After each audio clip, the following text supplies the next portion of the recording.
This is Unhurried, and I'm your host, Doug Kyle. You know, life can feel like a race, rushing to the next thing, never time to reflect. But there is incredible value in slowing down with God to take in His perspective, His presence, His pace.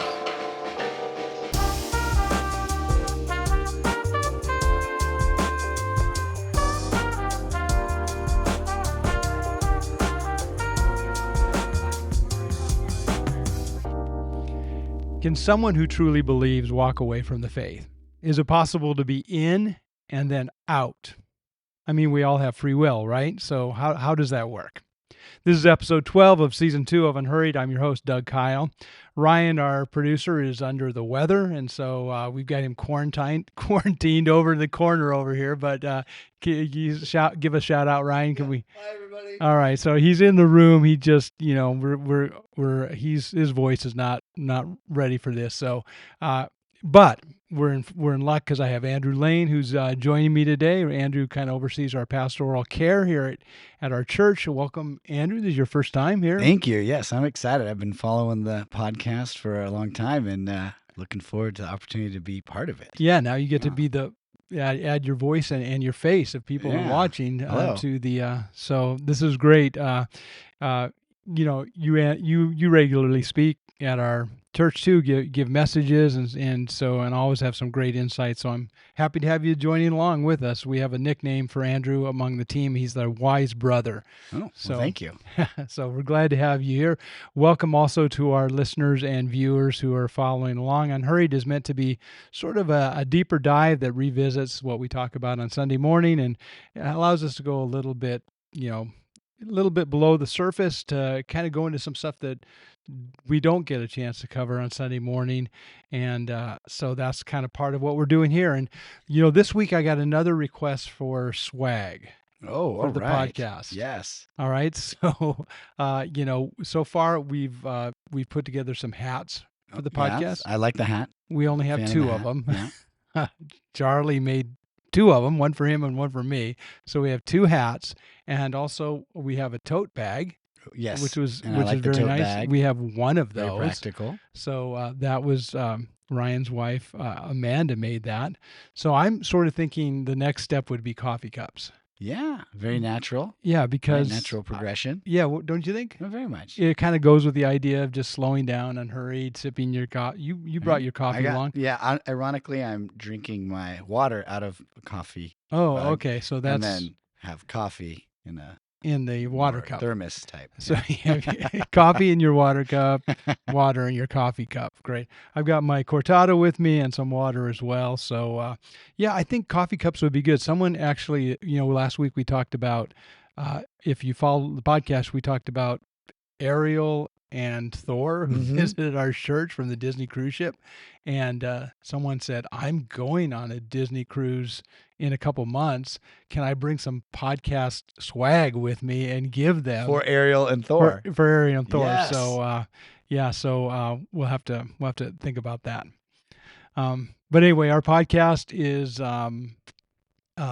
focus right now is Jesus Wants to Know, and we're looking at the questions that Jesus asked while he was here on earth, the questions he asked individuals, and kind of going deeper into how those questions would apply to us as well. A lot of those questions, it feels like Jesus could ask those questions to us as well. For sure. I mean, it doesn't matter what time period you live in, they're going to cut right to your soul. Yeah. And we know we've highlighted many times Jesus didn't ask these questions because he needed to know. He's asking them because he wants to reveal something in us. Mm-hmm. And that's kind of what makes them timeless, is that these are questions that we can still wrestle with today, and they reveal things in us today. So this week, the question had to do with departing. Jesus, I'll get into that a little bit more in a moment, but it had to do with departing the faith or walking away or, leaving something. So I began with a humiliating story of me deplaning. Well, humiliating, but also humorous for the rest of us. Yeah, everybody was laughing at me. It was nice that you were willing to do that. Yeah, right? It was nice that everybody was laughing at me. I talked about getting off the plane recently, and the jacket that was my hands were full with luggage. The jacket tied around my waist slipped down to my knees. I was struggling to get out, and then Cindy kept walking down the walkway, the sky walkway from the plane. Some people accused me of throwing Cindy under the bus in that moment. And On so Sunday? yeah, and so I just want to set the record straight. She was in front of me, and you know how when you're in that line of everybody exiting, it's all you can't turn and go upstream. Yeah, you just have to go. Like Yeah, and you wouldn't even know really if someone was behind you or not. she didn't in even Cindy's know. I mean, defense. by the time she could pull, But if she had noticed and kept walking, would we blame her? I feel like you go, Cindy. For the record, she did not. She did not. So people are asking, is everything okay with you guys and everything? And I just wanted to say we are good. I always tell our family members if I'm going to use them in a message or if I'm a child. So Cindy knew ahead of time, and she gave me the green light. She was laughing about it when we were just talking about it ahead of time. So she gave me the green light, and I always do that with my family members. Do you do that if you mention a family member? Do you have a plan? Always. Oh yeah, I give them a heads up. And I've started giving my kids some money when I use their stories. So it makes them. I got that idea from Bethany. Okay, so you actually pay them. So I'll give them. I give them a couple bucks a story. Okay, all right. And then they kind of get excited about it. Yeah. Yeah, they've even come in to hear some messages. Yeah, because they go, I'm in there. I guess I'll hear it. And make sure you don't mention them twice, and you owe them a couple more. I know bucks. they'll. Yeah, they'll go, wait a second. We didn't talk about that. I think I'll have to renegotiate. You owe me more. Exactly. Now, do you think with your story, because when you commented that Cindy kept going, that got a really good reaction. Yeah. Like that was a good laugh. Were you expecting that? Like, were you expecting it to be such a good laugh? No, that almost became the punchline. I kind of it kind of caught me off guard a little bit. Yeah. And I think that's where people thought I was. I mean, it was hilarious. It was perfect. Yeah. I mean, I planned to talk about that, but you never know. Yeah, you never know. It can be hard to know how the crowd's It's better than the other situation that happens to me all the time. I think something's going to be funny and it's not, right. And then I'm the only one laughing at myself again. Yep. Either way, I'm laughing at myself. So that's better. But anyway, I began with a humiliating story, but it tied into a kind of a serious point, and that is the idea that departing can be difficult, but nothing's more difficult than stepping away from the faith. Right. When we walk away from the faith, that's the most devastating and troubling thing at all. And the Jesus question that we were looking at in the message comes from John 6:67, where he asked this question to his 12 disciples. Interesting, he was talking to a larger group, but then he turned and just addressed the 12, and he said, "You do not want to leave too, do you?" In John 6:67, and as always, we're trying to personalize this question to say, now it's what if he asked that of us, his modern day disciples, and not just the 12 back then? You do not want to leave too, do you? And I think it's a really important question for us to allow Jesus to ask us, because someone would say, why would you even ask the question? Why would you even consider that? But I learned a long time ago, the freedom to go is the freedom to stay. And as Jesus gives us the freedom to step away, it also is a freedom for us to recommit, to launch in. I remember I was an associate pastor at a church up in Orange County many years ago, and the lead pastor there, Don Smith, a great guy, he would say when someone came to him and said, or even if I had a chance, an opportunity outside of the church, another ministry opportunity, he said, I really want you to consider it, because the freedom to go is the freedom to stay. And I've always felt that way here too, is that we have yourself and others, we have a pretty capable, dynamic staff, people that are, really, look attractive to other churches and other places as well. And I always want people to know that, looking around isn't a bad thing, because it allows you to, balance where you are compared to what you could be. And often, once you look at the opportunity, it helps you appreciate where you are as well. Right. I think that was happening for the disciples for sure. The idea that if we ask that question, do you want to leave? It also allowed them, in this case, to reaffirm that no, they wanted to stay. So it's a great question. Do you want to leave too? Jesus says, or you do. Actually, the way he put it, you do not want to leave too, do you? The reason he asked that question is because of what happened in the verse before it. And the verse right before that, the previous verse, is John 6:66. Kind of sobering, 3 sixes in a row. Ironic. Very ironic, because the verse says, from this time, many of his disciples turned back and no longer followed him. It's kind of a creepy verse. Yeah, because eerie. It's kind of eerie, 666, and talks about people walking away. Now, I don't think there's something cryptic there about those verses. I don't think the verses of the Bible are inspired. Definitely not. No. Yeah, so the verse numbers are not necessarily inspired. So, but it is kind of, it's memorable. Yes. It's memorable that's the verse that says that. And I mean, what do we know about the verses? The verses in the Bible were added later, right? They weren't something that was... And they're important because they kind of help us categorize and follow along and quickly reference where they are, right? But the original text wouldn't have, and letters would not have included that. Yeah, one of our mutual friends is currently working on an audio version of the Bible that actually doesn't use verses in it. Yeah. And I thought that was intriguing, that's because the verses weren't necessarily inspired, and sometimes they give this artificial break when we're reading it. I think it's valuable, like you're saying, to find a passage, but also sometimes, breaks it up, chops it up in a way that a natural reader wouldn't do. Right. It's like any tool, right? That when used appropriately as it was intended, then it's actually very effective in helping understand God's word better. But if we rely too heavily on it, then it can actually work against us, and that we may miss some of the context or think something breaks, when really, if you're following along, it's kind of this natural continuation. Absolutely. Yeah, for sure. Well, here's what I couldn't do on Sunday morning in the message, and I want to geek out a little bit on the Greek. A geek on the Greek.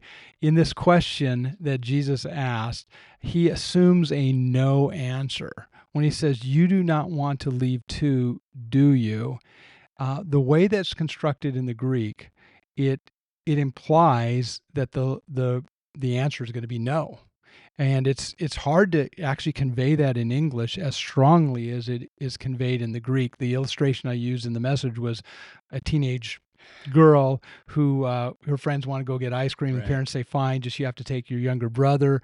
And so she asks the question in a way that she hopes he says, no, you don't want to go get ice cream, do you? You don't even like ice cream. You don't even like, it's horrible, right?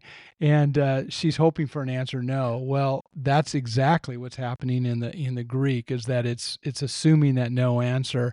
The Greek says, me kai homes thelate hubakein, and that literally is it begins with the word me, which is the word not. And when a question starts with not, it's a strong way in the Greek to say, you're gonna say no, right? You don't want to draw away, go away, do you? The way the translators have dealt with this is they added that little phrase at the end, do you? Mm-hmm. That's you don't want to, do you?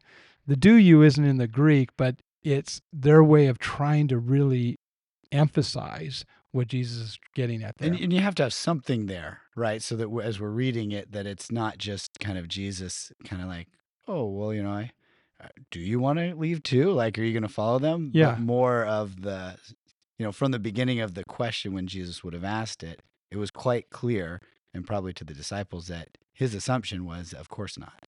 Right, exactly. And I don't think I fully understood that as I've read this passage in the past. In the past, I've read that, and I sort of felt like you look at John 6:66, this sobering, eerie verse about all these people leaving him, and it's like I almost read it first as if Jesus is going, wait a second, you guys aren't going too, like almost a desperate question, like you guys aren't going to go either. And so to me, diving deeper into the Greek on this has really illuminated it to me in a fresh way that he's really expecting them to say no. Yeah, and it kind of shows. Yeah, it's interesting when you read it that way. That Jesus, his kind of his implied response that he's expecting from, not just hoping for, but expecting, is that they would say no, which Peter does. It's very much. It kind of shows Jesus is not. He's not wavered by the situation. Like almost like, well, he knew that people were gonna leave. Right. Right, he wasn't shot. He wasn't distraught about it. I'm sure he was, sad, but it didn't phase him as far as his mission and what he was doing next. Absolutely. Yeah. He wasn't focused on himself at all. Mm-mm. He was focused on the disciples. Yeah. He was like, he realized Yeah. this was going to rock the disciples.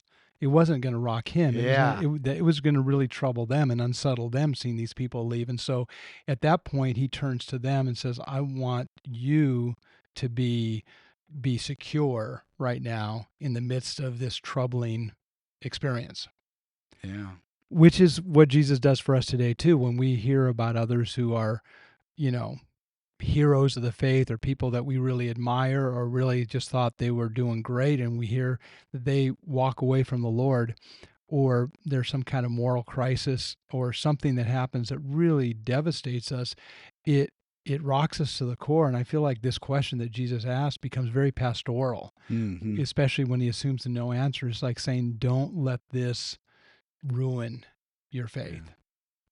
Yeah, and it's interesting. You were kind of saying how like Jesus was really asking it that way to encourage them, right? That he's still he's in control, because his response is almost one of like desperation, right?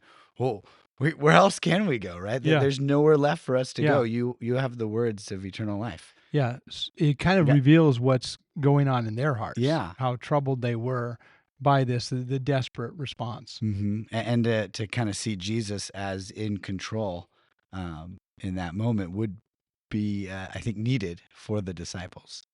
So why is this important that Jesus assumes a no answer? Well, I think it underscores this concept of eternal security. And what I mean by eternal security is this idea that once a person genuinely accepts salvation through Jesus Christ, they can't lose it. That it's fixed and it's permanent, and it cannot be lost. And so I want to, again, we didn't have a chance to really explore this in depth in the message, but it's something that I want to think a little bit about in this podcast. This idea that that Jesus assumes that once we're in the faith, we can't walk away from the faith. This is not an essential doctrine. There are others within, strong, capable, and good thinking, intelligent believers who don't believe in eternal security. So one of the things I appreciate about, for example, our denomination is the freedom to kind of land in different places on these debatable issues. That's correct. Eternal security isn't something we have to believe as a believer, or even in our denomination, right? Right. It's nice that there's that freedom as a believer, as a local church to land on that, or to at least to not have to land on that. Yeah, so I want to set that up that way. If we're not saying that this is, absolutely the only way to think about it, but to me, it's become something that I'm really passionate about. Even though I'm the eternal security, the idea that we are eternally secure in Christ, even though others, I'm gracious about with those who would feel differently. I get it why others might land in different places, but to me, grace is core to our faith. That's why, right? Being saved by grace is something that is core. That's something that is an essential. That is an essential. And so the fact that we're saved by grace alone and not by our own efforts, to me, the logical progression of that is if we're saved by grace, then we can't be lost by our own efforts. Put that the opposite way. If we're not saved by our own efforts, then we are kept by grace, and he keeps us as well. To me, the two things go together, and it's it's a logical outgrowth of that. And there's some pretty key biblical passages that support this. One of the main ones is in John 10:28-29. Jesus said, I give them eternal life, and they shall never perish. No one will snatch them out of my hand. And that's a very strong statement by Jesus about how secure we are in him. If it's not eternal, if it's only, temporary, then it's not eternal life. It ruins the definition, life forever. That John 10 would be stated pretty strongly if that was not for eternity. Yeah, absolutely. Romans talks about nothing can separate us from That's God's what I was thinking love. of Romans 8. Yeah, That's absolutely. a key one.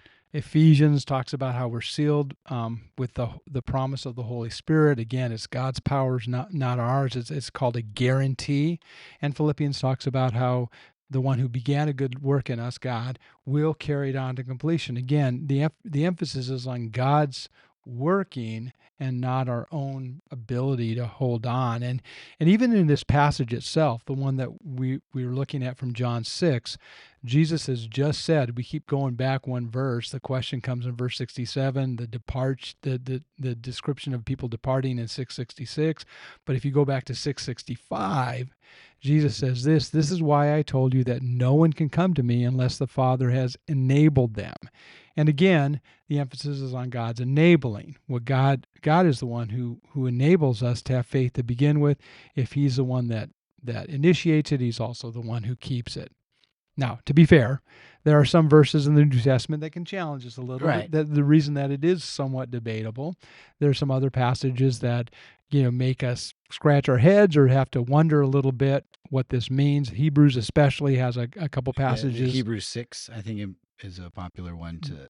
Yeah, there's a couple in Hebrews actually that are challenging that way.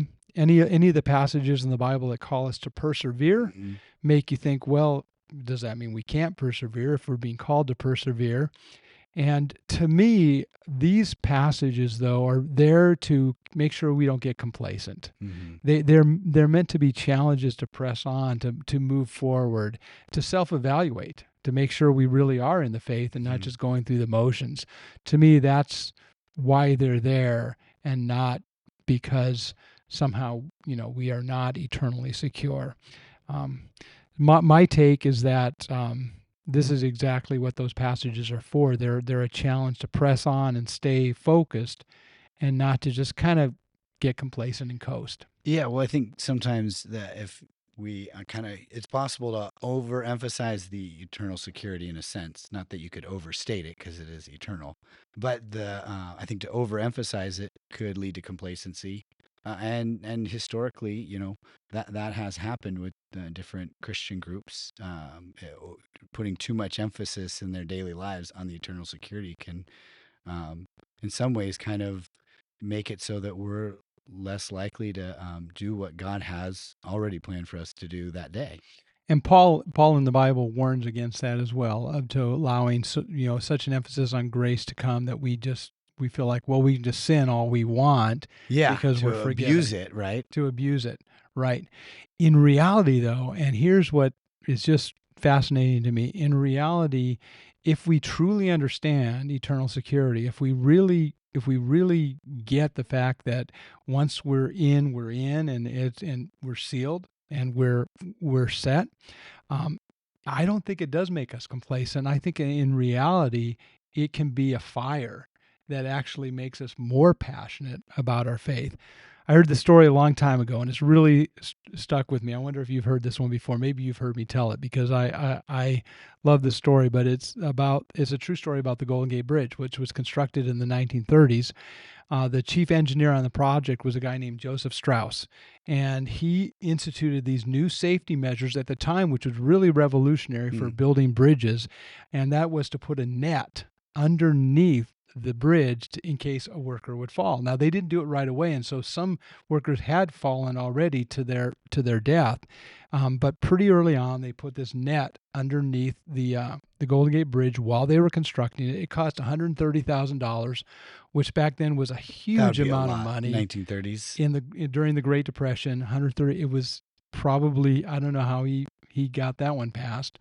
but he did. They got $130,000. They built this safety net, and it not only reduced fatalities, but it also kind of became the standard from that point on to what you did with bridge construction.